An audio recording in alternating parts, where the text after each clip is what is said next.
ก็เห็นกันอยู่ทุกวันก็เห็นกันอยู่ทุกคืนผ่านไปมาก็ทักทายเจ้าเป็นคนน่าหักคอยก็เลยอยากหักอยากยืนข้างเจ้าทุกวันอยากฟังคำว่าหักใส่ว้าวให้คอยได้ฟังอยากฟังคำว่ารักใส่ว้าวให้มันดัง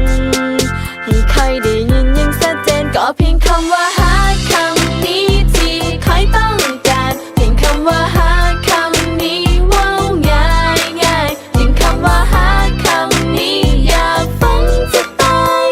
จะหักหรือว่าบ่หักก็อยากให้เจ้าว้าวมาแต่ในใจก็หวังให้เจ้านั้นว้าวว่าเจ้าหักกัน Come on yeah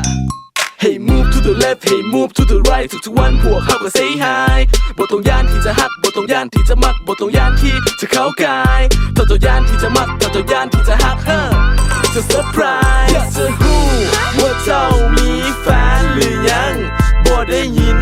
ช่วยว้าวให้มันดังๆอยากจะฟังคำเดียวคือคำว่าฮักเท่านั้นก็เพียงคำว่าหักคำนี้ที่คอยต้องการเพียงคำว่าหักคำนี้ว้าวง่ายเพียงคำว่าหักคำนี้อยากฟังจะตายจะหักหรือว่าบ่หักก็อยากให้เจ้าว้าวมาแต่ในใจก็หวังให้เจ้านั้นว้าวว่า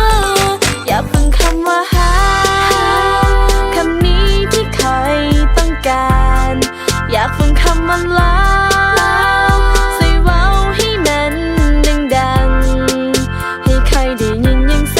ก็เพียงคำว่าหักคำนี้ที่คอยต้องการเพียงคำว่าหักคำนี้ว้าวง่า